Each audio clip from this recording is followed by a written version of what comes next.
네, 지난주에 이어서 오늘도 디모데전서의 말씀입니다.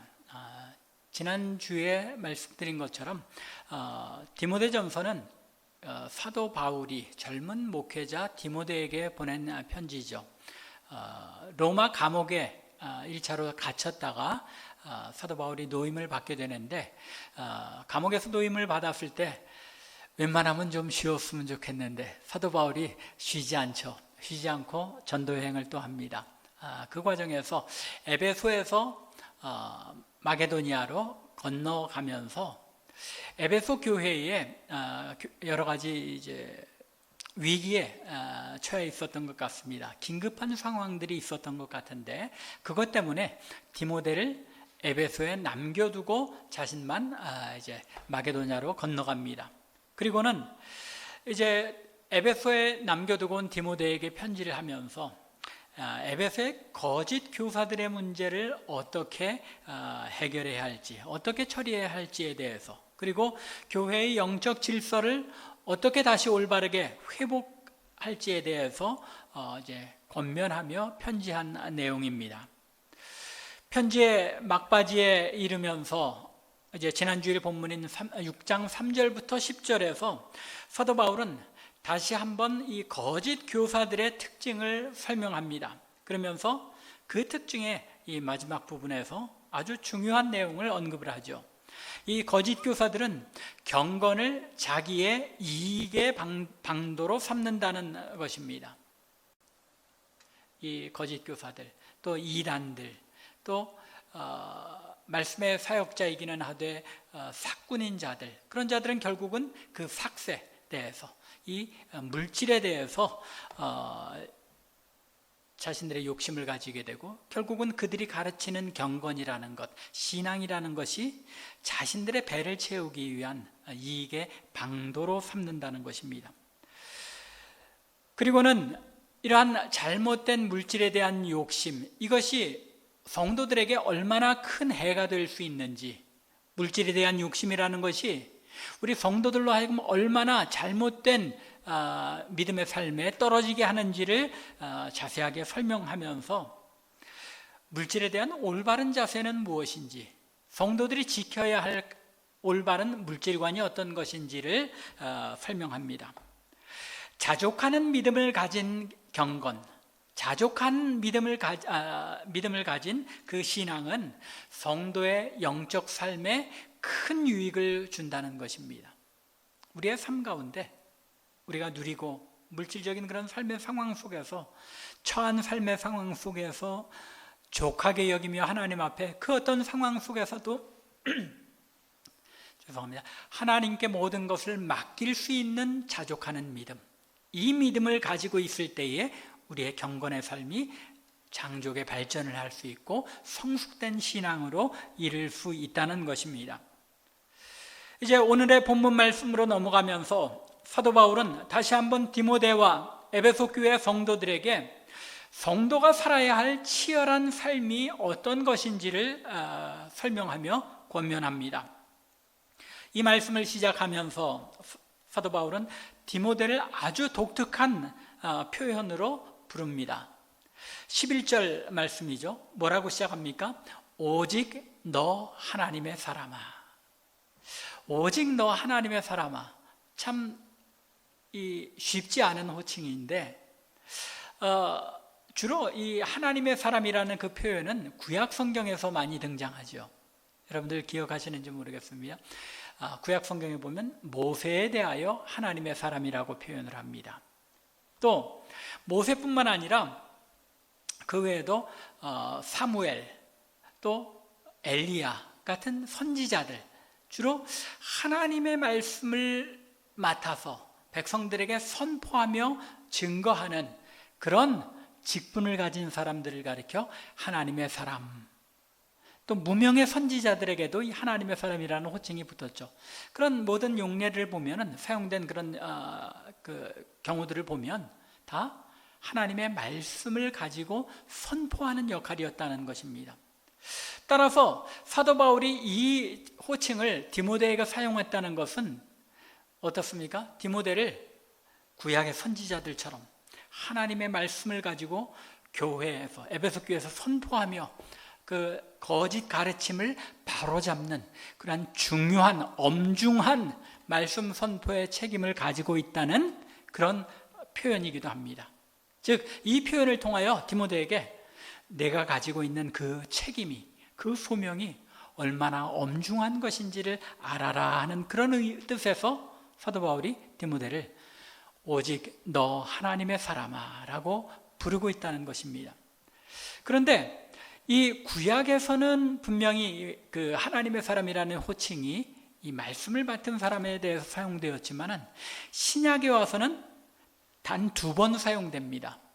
오늘 본문하고 또 한 번이 어디냐면 디모데후서 3장 말씀입니다. 이것이 이제 신약에 와서 하나님의 사람이라는 그 개념이 어떻게 변했는지를 우리에게 잘 보여주는데, 디모데후서 3장 16절과 17절을 보면 모든 성경은 하나님의 감동으로 된 것으로 교훈과 책망과 바르게 함과 의로 교육하기에 유익하니 하고 말씀하면서 이는 뭐라고 말합니까? 하나님의 사람으로 온전하게 하며 모든 선한 일을 행할 능력을 갖추게 하려 함이라. 여기서 하나님의 사람은 어떤 뜻이겠습니까? 하나님의 사람, 구약처럼 말씀을 맡은 그런 사람일 수도 있습니다. 그런 사람들을 제한해서 말씀한 것일 수도 있겠지만, 사실 이 전체 맥락에서 보면 여기서의 하나님의 사람이라는 뜻은 하나님께 속한 사람들, 조금 더 넓게는 하나님의 백성들, 더 나아가서는 오늘날 성도들을 가리켜 하나님의 사람이라고 부르고 있는 것입니다. 이 변하는 그 모습을 보면 구약에서는 특별하게 하나님의 말씀을 부여받고 그것을 증거하는 사람을 하나님의 사람이라고 했는데, 신약에 와서는 우리들 성도들 모두가 다 하나님의 말씀을 맡고 그 하나님의 말씀을 증거하는 자들이기도 하다는 것입니다. 신약에 와서는 이 의미가 훨씬 더 넓어진 것이죠. 그래서 신약에 와서 단 2번 사용되었는데, 첫 번째가 오늘 본문이고 두 번째가 디모데 후서인데, 이렇게 디모데 자신에게 적용하면서도 또한 그 하나님의 사람이라는 표현을 누구에게 적용하고 있는 것입니까? 성도들에게 적용하고 있는 것입니다. 따라서 오늘 본문에서 바울이 사용한 너 하나님의 사람아 라는 이 호칭은 디모데를 부른 것이기도 하지만, 보다 넓게는 에베소 교회 성도들, 더 나아가 오늘날 우리를 향하여 너 하나님의 사람아, 우리 개개인을 향하여, 여러분들 한 사람 한 사람을 향하여 너 하나님의 사람아 라고 부르고 있는 것입니다. 즉, 오늘 본문 말씀에서 사도 바울이 권면하면서 이 명령을 지켜라 라고 명한 대상은 디모데만이 아니라 에베소 교회 성도들을 향한 명령이기도 하고, 또한 우리들 한 사람 한 사람을 향한 명령이요 권면이기도 하다는 것입니다. 그런데 여기서 이 호칭이 얼마나 존귀한 호칭인지를 우리가 생각해 볼 필요가 있습니다. 하나님의 사람, 하나님께 속한 사람이라는 뜻이죠. 얼마나 존귀한 표현입니까? 우리가 하나님의 소유가 되었다는 것, 하나님의 것이라는 것, 얼마나 존귀한 표현이냐는 것입니다. 베드로가 성도를 가리켜 뭐라고 부르고 있습니까? 베드로전서 2장 9절과 10절 말씀을 보시기 바랍니다. 그러나 너희는 택하신 족속이요 왕같은 제사장들이요 거룩한 나라요 그의 소유된 백성이니. 하나님의 소유된 백성인데, 하나님의 소유된 백성이라는 뜻은 우리가 하나님께서 택하신 족속이라는 이야기고, 또 그리스도의 피로 보혈로 우리가 이제는 하나님 앞에서 왕같은 제사장이 된 존재이고 거룩한 하나님의 나라 백성이라는 이야기입니다. 10절에 나가보면 너희가 전에는 백성이 아니더니 이제는 하나님의 백성이요 하나님의 소유된 백성이 되었다는 것입니다. 이렇게 하나님의 사람이라는 표현은 하나님의 소유가 된 왕같은 제사장이 된 사람들이라는 존귀한 호칭인 것입니다. 그런데 여기에 바울은 오직 너 하나님의 사람아 라는 표현을 덧붙임으로써 바로 앞에 언급한 거짓 교사들 또는 탐욕으로 인해 돈을 사랑하다가 미혹을 받아 믿음에서 떠난 사람들, 이런 사람들과 대조하고 있다는 것입니다. 이러한 표현을 통해서도 사도 바울은 디모데에게, 그리고 오늘날 여러분들 한 사람 한 사람에게 하나님은 어떤 사람, 하나님의 사람이라는 것이 어떤 사람을 가리키는 것인지, 또 하나님의 사람으로 하나님의 백성다운 삶을 살아낸다는 것이 어떤 것인지를 우리에게 일깨워주며 그러한 삶을 살아낼 것을 명령하고 있는 것입니다. 이 명령을 지켜라, 이 명령을 지키라고 명하고 있는 것입니다. 먼저 이제 우리가 이 본문을 오늘 살펴보고 또 다음 주에 한 번 더 살펴보게 됩니다. 그래서 제목이 이제 이 명령을 지켜 행하라 1번인데, 오늘 이 1편에서는 하나님의 사람이 어떤 사람인가에 조금 더 초점을 맞춰서 생각해 보겠습니다. 오늘 본문에 의하면 하나님의 사람은 피할 것을 피하고 취할 것을 취하는 사람입니다.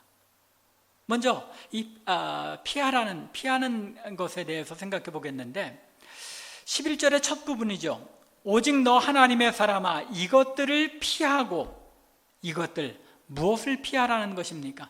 여기서 말하는 이것들이 무엇입니까? 항상 이것들은 가까이 있는 것들이죠. 가까이. 저것은 멀리, 영어에서 this는 가까운 데고 that은 멀리 있는 거죠. 이것들이라는 것, 가깝게는 바로 6장 9절과 10절의 내용이고, 조금 더 멀리는 3절부터 5절의 내용을 가리킵니다. 9절과 10절에서 사도 바울은 무엇을 말하고 있습니까?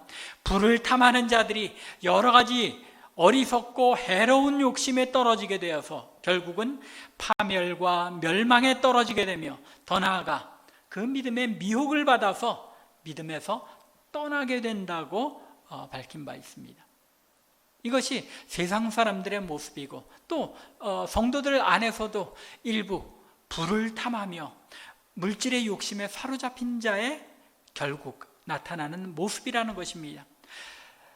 또한 3절부터 5절에서는 뭐라고 말하고 있습니까? 다른 교훈에 빠지게 되면 어떻게 된다고요? 교만해진다고 말합니다. 교만해져서 변론과 언쟁을 좋아하게 되고, 또 마음이 부패하여지고 진리를 잃어버리게 되어서 경건을 이익의 방편으로 생각하게 되고, 또 교회 안에서 성도들 간에 다툼이 일어나게 된다고 말씀한 바 있습니다. 이것을 피하라. 무엇을 피하라는 것입니까? 불을 탐하는 그런 욕심, 욕망에서 벗어나고 그것들을 피하고, 또 거짓된 가르침 때문에 우리의 마음에 다툼이 일어나는 이런 모습들을 피하라는 것입니다. 좀 더 정확하게는 이런 내용들이지만 조금 더 브로드하게는, 제너럴하게는 어떤 것들입니까? 악한 생각과 행실들, 죄악된 삶에서 벗어나서 그것들을 피하라는 말씀이죠. 하나님의 사람은 이런 것들을 피하는 사람이라는 것입니다. 어떻습니까? 우리의 삶에 악한 행실과 생각들을 피하고 있습니까? 또 불을 탐하는 그런 욕망, 이런 것들을 피하고 있습니까? 거짓된 복음, 잘못된 가르침들을 잘 분별하여서 그것으로부터 피하고 있습니까? 그런데 한글 성경에서는 이 피한다, 피하다라는 말로 번역해서 조금은 소극적이죠. 우리가 뭘 피한다 하는 거는 에이 안 보고 말지 하고 피하는 그런 모습을 가리킬 때가 많잖아요. 그런데 원래 의미는 보다 적극적인 그런 의미입니다. 무슨 얘기냐면 도망하다라는 뜻입니다. 도망하다. 이런 것들을 보면은, 또 마음속에 이런 것들이 혹시라도 떠오르면 그것들을 피하는 정도가 아니라 그것을 멀리하고 얼른 도망해야 한다는 것입니다. 피한다고 하면 회피하거나 외면하는 것처럼, 마치 그 순간을 모면하기 위해서 피하는 것처럼 보이는데, 바울이 여기서 말하고자 하는 것은 그러한 것들, 물질적인 탐욕이나 거짓된 가르침, 더 나아가 악한 생각과 행실들, 죄악된 것들로부터 도망하여 달아나라는 뜻입니다. 보다 강렬한 의미죠. 강렬한 요구인 겁니다. 성도들은 이런 것들을 볼 때마다, 생각날 때마다 진절머리를 치면서 얼른 거기서 도망해야 한다는 것입니다. 그리고 도망하여 숨으라는 것이 아닙니다.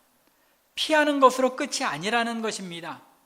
그래서 11절 하반절부터 12절 상반절까지 보면 이렇게 기록하고 있습니다. 이것들을 피하고 그런 다음에 어떻게 하라고요? 의와 경건과 믿음과 사랑과 인내와 온유를 따르며, 피해서는 피하고 그냥 아예 피했으니까 하고 그대로 있는 것이 아니라 돌이켜서 따라야 할 것이 있다는 겁니다. 그리고 거기서 더 나아가서 믿음의 선한 싸움을 싸워야 한다는 겁니다. 이 이야기는 그냥 가만히 있어가지고는 그것이 물리쳐진다는 것이 아니죠. 우리의 마음에 그 싸움을 싸워야 한다는 것입니다. 그리하여 영생을 취하라. 영생을 취하는 자리에까지 이르러야 한다는 것입니다. 이것이 하나님의 사람이 취해야 할 삶의 모습의 단계라는 것입니다. 단순히 피하는 것에 그치는 것이 아니라 따르며 싸우고 취하는 것까지 이르러야 한다는 것입니다. 어떤 분들은 이 말씀을 그래서 세 부분으로 나누게 합니다. 피하는 것은 이제 돌이켜서 우리가 도망한 것이고, 성도의 삶을 적극적으로 행하는 것에 세 단계를 얘기를 하는데, 처음에는 무엇입니까? 의와 경건과 믿음과 사랑과 인내와 온유를 따르는 것. 따르는 것이 첫 번째 단계이고, 그 다음에 믿음의 싸움을 싸우는 것이 두 번째 단계, 그리고 세 번째가 영생을 취하는 단계라고 그렇게 보면서 성도의 삶은 죄악된 삶을 피하여 도망할 뿐만 아니라 따르고 싸우고 취하는 것이라고 이렇게 설명하기도 합니다. 그런데 제가 이 말씀을 묵상하면서 곰곰이 생각을 해보니까 제 생각에는 따르는 삶, 여기서 말하는 이 따르는 것은 의와 경건과 믿음과 사랑과 인내와 온유를 따른다는 것, 그것을 추구하고 그것을 이제 따라가는 그런 삶을 가리키지만, 이것이 어떤 한 단계를 가리키는 것이라기보다는 오히려 믿음의 선한 싸움을 싸우는 도구요 방편이 아닌가 생각됩니다. 내용상 보면 그렇죠. 우리가 믿음의 선한 싸움을 싸우는데 무엇으로 싸우라는 겁니까? 의와 경건과 또 믿음과 사랑과 인내와 온유를 추구하는 그런 모습으로, 그것으로만 우리가 이 믿음의 선한 싸움을 싸워낼 수 있다는 것입니다. 즉 의와 경건과 믿음과 사랑과 인내와 온유를 따름으로써만 우리가 믿음의 선한 싸움을 싸울 수 있는 것이고, 또 믿음의 선한 싸움을 끝까지 싸워내는 것이 무엇입니까? 영생을 취하는 것과 동등한 것이죠. 그러니까 이게 어떤 단계라기보다는 앞에 따르는 내용들을, 따라야 하는 내용들은 믿음의 선한 싸움을 싸우는 수단이요 방편, 하나님께서 우리에게 방법으로 주신 것들이고, 또 믿음의 선한 싸움을 싸우는 것은 결국 영생을 취하는 것과 같은 것이라는 말입니다. 그래서 우리의 말들이, 응원할 때도 그렇잖아요. 우리가 말을 바꿔서 말하지만 결국은 같은 내용을 이렇게 말을 바꿔서 반복해서 이야기할 때가 있는데, 그것처럼 믿음의 선한 싸움을 끝까지 싸우는 것, 그것이 곧 영생을 취하는 것과 동일하다는 그런 제 나름대로의 결론이, 생각이 그렇게 이르렀습니다. 그런데 사도 바울이 여기서 따르라는 동사를 사용한 것, 그것은 이 피하다, 도망하다라는 이 동사와 함께 연결돼서 중요한 의미를 지니는 것입니다. 악한 행실이나 죄악된 삶을 피하여 도망하는 것으로는 악한 행실이나 죄악된 삶을 끊을 수 없다는 것을 암시하고 있는 것입니다. 피하고 도망하라, 그것으로 그것이 아니라는 겁니다. 성도의 삶을 잘 돌아보면 우리가 한 번은 그것을 피하고 그것으로부터 도망할 수는 있습니다. 그러나 우리가 더 적극적으로 우리가 취해야 할 것, 따라야 할 것을 열심히 추구해 나가지 않고 그 자리에 머물러 있으면 어떻게 됩니까? 결국은 다시 이 죄악에 따라잡히게 된다는 것입니다. 그렇기 때문에 도망하다가 이제는 됐겠지 하고 머물러 있어서는 안 된다는 것입니다. 그것이 아니라 피하여 도망했으면 지속적으로 우리가 가야 할 방향과 우리가 추구해야 될 것을 바라보면서 지속적으로 계속 전진해 나가야 한다는 것입니다. 이것이 사도 바울이 의도적으로 피하다라는 동사와 따르며라는 동사를 대조적으로 함께, 이 대조되는 동사를 함께 사용한 이유인 것입니다. 우리가 적극적으로 죄악된 것, 악한 행실들, 악한 생각들을 피하는 것에 머물러있지 않고 더 적극적으로 선한 행실과 또 하나님의 백성다운 성품을 추구하며 열심히 따라가야 한다는 것입니다.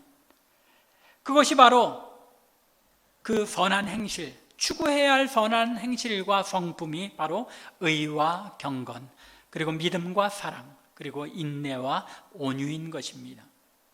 이것들을 추구하며 따를 때에 악한 행실이나 죄악된 삶에 다시 따라잡히지 않고 계속하여 그 악한 행실과 생각들로부터 멀어질 수 있게 된다는 것입니다. 죄악은 한번 그것을 끊었다고 해서, 그리고 그것을 한번 물리쳤다고 해서 그것으로 다 되지가 않죠. 우리 그 죄악성들을 보면 한 번은 피한 것 같은데 그 다음에 더 강한 게 몰려오면 어떻게 됩니까? 그 죄악에 또 사로잡혀 버리는 게 우리의 모습이죠. 이 사도 바울은 죄악이 어떤 특성을 가지고 있는지를 잘 파악하고 있기 때문에 이런 표현을 사용하고 있는 겁니다. 너희가 피하여 도망하는데 피하여 도망하는 것으로 그치지 말고 이런 선한 행실들을 추구하며 열심으로 따라가야 한다는 것입니다. 그렇기에 이것들을 피하고 의와 경건과 믿음과 사랑과 인내와 온유를 지속적으로 추구하고 따를 때에 악한 행실들과 죄악들에서 벗어난 삶을 우리가 누릴 수 있고 또한 그러한 삶을 유지할 수 있게 된다는 것입니다. 이것이 바로 성도가 믿음의 선한 싸움을 싸우는 방식이 되어야 하는 것입니다. 우리가 믿음의 선한 싸움 잘 아는 내용이잖아요.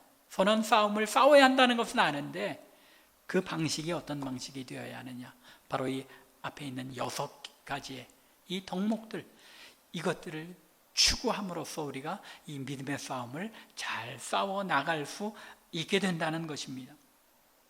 단순히 피하는 것이 아니라 하나님의 백성다움을 따르고 추구하며 싸워 나갈 때에 영생을 취할 수 있게 된다는 것입니다.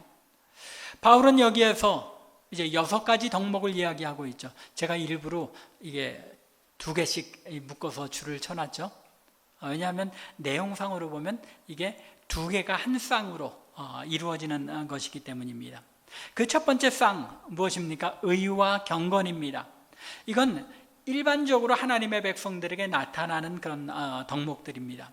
하나님의 백성이라면 그 삶 속에 지녀야 할 제너럴한 아주 보편적인 그런 삶의 덕목이라는 것입니다. 의 무엇입니까? 예수 그리스도를 통해서 주어진 그런 의를 가리키는 것이 아니죠. 우리의 일상생활 중에 어떻게 우리가 하나님의 의를 이루는 삶을 사느냐 하는 그런 의를 가리킵니다. 여기서 의라는 것은 하나님의 백성으로 살아가는 삶의 과정에서 나타나게 되는 외적인 행동 방식을 나타냅니다. 하나님께 대하여 그리고 사람에게 대하여 올바른 것을 행하는 것, 그것이 의입니다. 의, 하나님께 대하여 우리가 어떻게 행할 것인가 하는 문제, 하나님께 올바로 우리가 행하는 것이 어떤 것인가를 잘 생각하고 그것을 우리의 삶 속에서 이루는 것, 그것이 의라는 것입니다. 좋은 그리스도인일수록 어떻겠습니까? 이 땅에서 의로운 삶을 사는 겁니다. 노아는 하나님 보시기에 의인이었죠. 하나님 보시기에 의롭게 살았다는 겁니다. 그리고 그와 동일한 방식으로 사람을 대했기 때문에 사람들에게도 의로운 사람이라고 인정을 받을 수 있었다는 것입니다. 이처럼 의라는 것은 하나님의 사람들에게 외적으로 나타나는 그런 모습입니다. 삶의 모습이라는 것입니다. 또 경건은 어떻습니까? 경건은 이러한 의가 하나님을 향한, 그리고 사람을 향한 이 의가 이 태도로 나타나는 면을 이야기합니다. 하나님을 향한 우리의 태도, 하나님을 경외하고 하나님을 두려워하는 우리의 삶의 태도, 자세가 무엇입니까? 그게 경건이라는 겁니다. 또 그러한 하나님을 두려워하고 경외하는 삶의 태도가 사람들을 향하여서도 우리가 마음 자세를 가지게 되는 태도, 그것이 경건이라는 겁니다. 그래서 이 경건을 가리켜서 고아와 과부들을 돕는 일조차도 경건으로 이야기하는 것이, 하나님을 두려워하는 그 하나님의 백성의 이 경건의 모습이 사람들을 향해서도 동일한 모습으로 그 자세, 동일한 삶의 자세로 나타날 때 그것이 경건이라는 것입니다. 이처럼 의와 경건이라는 것은 하나님의 백성의 삶에 갖추어져야 하는 일반적인, 보편적인 그런 삶의 덕목이 되어야 한다는 것입니다. 두 번째 쌍은 무엇입니까? 믿음과 사랑입니다. 이것들은 첫 번째 일반적인 덕목들이, 즉 의와 경건이 우리의 신앙의 모습으로 우리의 내적인 그런 덕목으로 갖춰지는 것입니다. 믿음이라는 게 무엇입니까? 하나님을 향한 신뢰와 확신입니다. 그렇죠? 믿음이라는 것은 우리 하나님이 이런 분이시라는 사실에 대한 확신을 가지는 것입니다. 하나님의 능력과 계획, 하나님의 섭리 및 약속을 우리가 신뢰하고 확신하며 그 확신의 결과 하나님께 내 삶의 모든 것을 맡기고 의뢰할 수 있는 것, 이것이 믿음인 것입니다. 우리의 마음에 갖추어진 하나님을 향한 신뢰와 확신인 것입니다. 그래서 사실 구약 성경에 보면 신약에는 이 faith라는 그 추상명사가, 믿음이라는 추상명사가 있지만은 구약에서는 믿음이라는 것을 추상명사로, 믿음이라는 명사로 사용을 하지 않고 저가 하나님을 의뢰하였다. 시편을 보면 저가 하나님께 자신을 맡기고 의뢰하였다라고 표현하고 있는 것입니다.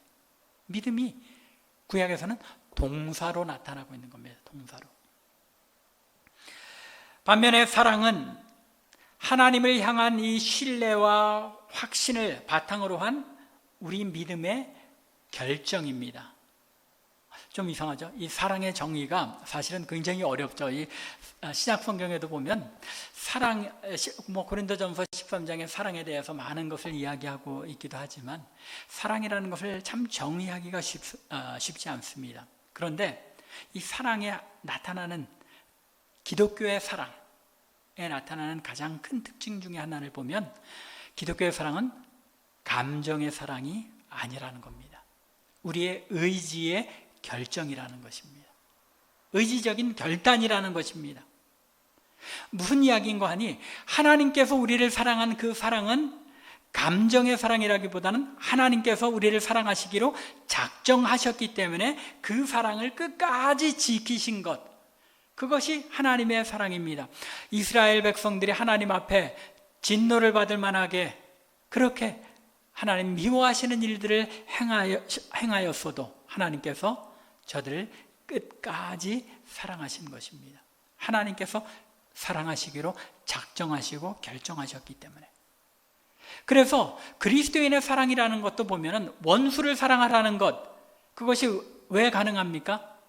원수를 사랑하는 것, 감정적으로 해야 하는 사랑이 아니기 때문이라는 겁니다.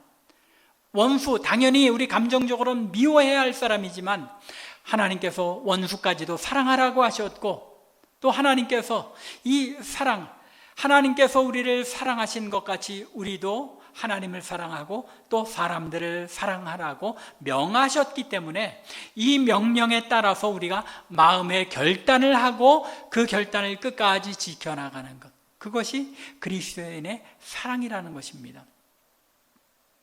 여러분들 이제 이 부부로서 가정을 이루고 사신 지가 다 수십 년씩 되신 분들인데, 그 남편과 아내, 이젠 여러분들 어떠세요? 옛날 같은 이런 감정적인 애틋한 사랑이 있어서 사랑하십니까? 그것보다는 하나님께서 이 사람을 사랑하라고 나에게 배우자로 주셨고, 그것에 대하여 우리가 하나님 앞에서 언약을 하고 이 사람을 평생 아내로 사랑하겠습니다, 이 사람을 평생 남편으로 사랑하겠습니다라고 언약을 했기 때문에 그 언약을, 그 결단을 끝까지 지키는 것, 그것이 기독교의 사랑의 근본적인 의미라는 것입니다. 이런 사랑을 말하고 있는 것입니다. 믿음과 사랑 했을 때에 우리가 하나님의 명령에 따라서 우리의 감정이 아니라 의지의 결정으로 하는 이 사랑으로 우리가 믿음의 싸움을 싸워나가야 한다는 것입니다. 이 믿음을 지켜나가고 이 사랑을 지켜나가는 것이 믿음의 선한 싸움의 방법이요, 우리의 수단이라는 것입니다. 세 번째 쌍은 무엇입니까? 인내와 온유입니다.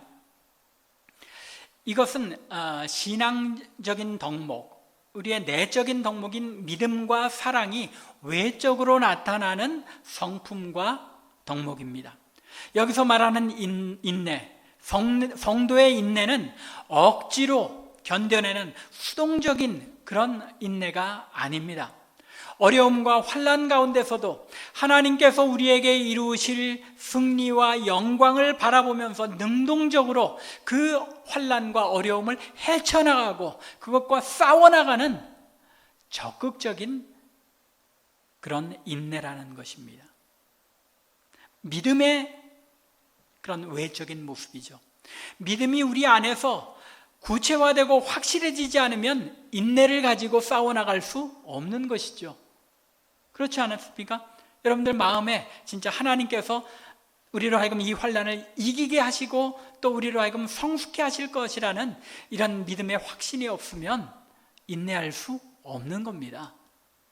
성도가 인내하는 것은 마지못해서가 아니라 하나님께서 우리로 승리하게 하시고 이 어려움과 환난을 이겨내고 극복하게 하실 것을 믿고 확신하는 이 믿음을 가지고 우리가 능동적으로 적극적으로 인내해 나간다는 것입니다. 또 온유는 무엇입니까? 겸손함에서 나오는 친절함을 말합니다. 흔히 많은 경우에 이 온유라는 것, 온유한 사람들의 모습을 보아도 사실은 그 내면적으로는 속으로는 내가 더 잘났다고 생각하면서도 겉으로만 다른 사람에게 부드럽게 대하는 그런 경우들을 참 많이 보게 됩니다. 그런 것들은 가리켜서 우리가 겸손을 떤다고 그러죠. 겸손을 떤다고. 그런 겸손을 떠는 모습이 아니라 진정으로 그 마음에 하나님 앞에서 내세울 것이 없는 자임을 인정하며 내가 더 큰 죄임을 자각하면서 다른 사람들을 보고 그러한 마음을 가지고 다른 사람을 대할 때 우리는 겸손하고 온유하게 대할 수밖에 없다는 것입니다. 이것이 진정한 온유의 개념입니다.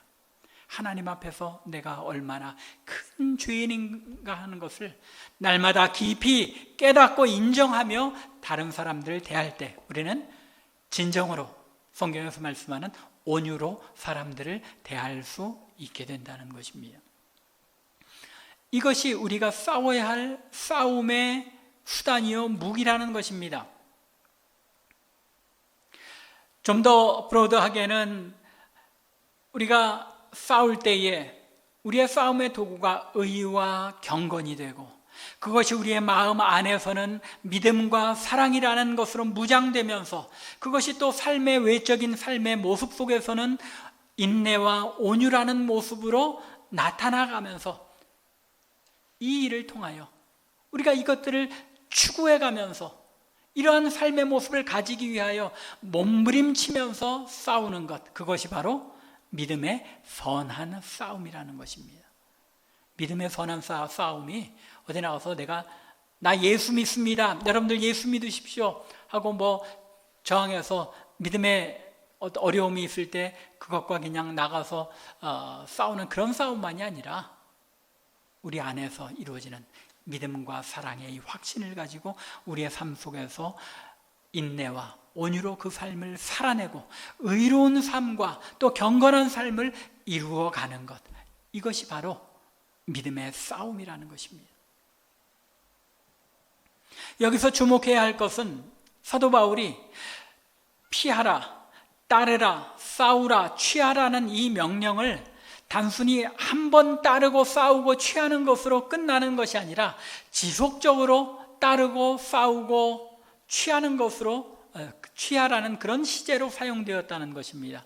여러분들에게 이 헬라어 문법까지 설명은 안 드리겠습니다. 그런데 참 독특하게 헬라어 문법에는 단 한 번 명령해서 그것으로 끝나는 것이 그런 시제가 있는 반면에 명령형인데 한 번으로 끝나는 게 아니라 지속적으로 계속해 나가라는 그런 명령형이 있습니다.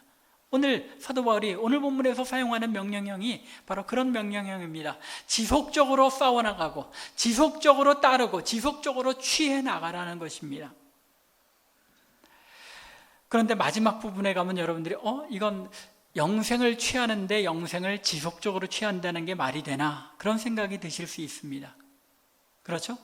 그런데 잘 생각해 보십시오. 우리는 이미 영생을 받았습니까? 안 받았습니까? 이미 영생을 받은 사람들이에요. 우리는 이미 우리 안에 이 의와 경건과 믿음과 사랑과 인내와 온유라는 하나님의 백성으로서 이 믿음의 선한 싸움을 싸워갈 수 있는 이 수단을 예수 그리스도의 피로 거듭남과 동시에 이런 덕목들이 우리에게 주어졌다는 것입니다. 하나님께서 은혜로 주신 이 덕목들을 성령의 도우심 가운데 하나님의 은혜로 더욱더 추구해가고 더욱더 분명하게 드러나게 하는 것, 그러기 위해서 애쓰고 하나님께 모든 것을 믿고 맡기는 것, 그것이 믿음의 선한 싸움이고, 이 싸움은 곧 매 순간 우리 안에 영생이 주어진 것을 확인해 나가는, 확실하게 부여잡는 그런 믿음의 싸움이라는 것입니다. 여러분들 매일매일의 삶이 영생을 취하는 삶인 것입니다. 영생을 누리는 삶인 것입니다. 바울은 이 명령, 이 믿음의 선한 싸움을 지켜서 매 순간 영생을 취하는 이 명령을 지키되 14절에 뭐라고 말하고 있습니까? 우리 주 예수 그리스도께서 나타나실 그때까지 지속적으로 악한 행실들을 피하고 이 귀한 덕목들을 따르고 그럼으로써 믿음의 선한 싸움을 싸우고 영생을 취하여 누리는 그런 삶을 그리스도께서 오실 때까지 계속 이루어 나가면서 어떻게 하라고 말합니까? 흠도 없고 책망받을 것도 없이 이 명령을 온전하게 지켜라 라고 명하고 있는 것입니다. 모든 성도, 하나님의 백성이라면 반드시 악한 행실과 죄악을 피하여 도망하되 의와 경건과 믿음과 사랑 그리고 인내와 온유를 끝까지 추구해 나가며 하나님의 사람으로서 우리 안에 주어진 이 덕목들을 끊임없이 우리의 삶에 나타내기 위하여 애쓰며 몸부림치며 이 믿음의 선한 싸움을 싸워나갈 때 비로소 영생을 나의 매일의 삶 속에서 취하며 또 누리며 살아가게 되는 것입니다. 이런 믿음의 선한 싸움을 싸워나가고 이 명령을 지키는 여러분들과 제가 될 수 있기 바랍니다. 흠도 없이 책망받을 것도 없이 이 싸움을 이겨내야 한다는 것입니다. 그것이 우리가 싸워나가야 할 이 땅에서의 삶이고, 또 12절에 보면 이를 위하여 내가 부르심을 받았고 라고 말씀하고 있는 겁니다. 우리는 하나님께서 우리를 구원하신 것, 구원받았으니까 됐다라고가 아니라 이 믿음의 선한 싸움을 잘 싸워내고 하나님의 백성된 삶, 너 하나님의 사람아 라는 이 표현 속에 나타난 것처럼 하나님을 닮은 거룩한 하나님의 백성의 삶을 살아내게 하는 데까지, 이것이 우리를 구원하신 참 목적이라는 것입니다. 오늘은 어버이 주일입니다. 또 5월은 가정의 달입니다. 비록 지난주도 그렇고 오늘도 그렇고 어린이 주일에 대해서, 어버이 주일에 대해서 말씀을 직접적으로 살펴보지는 않았습니다.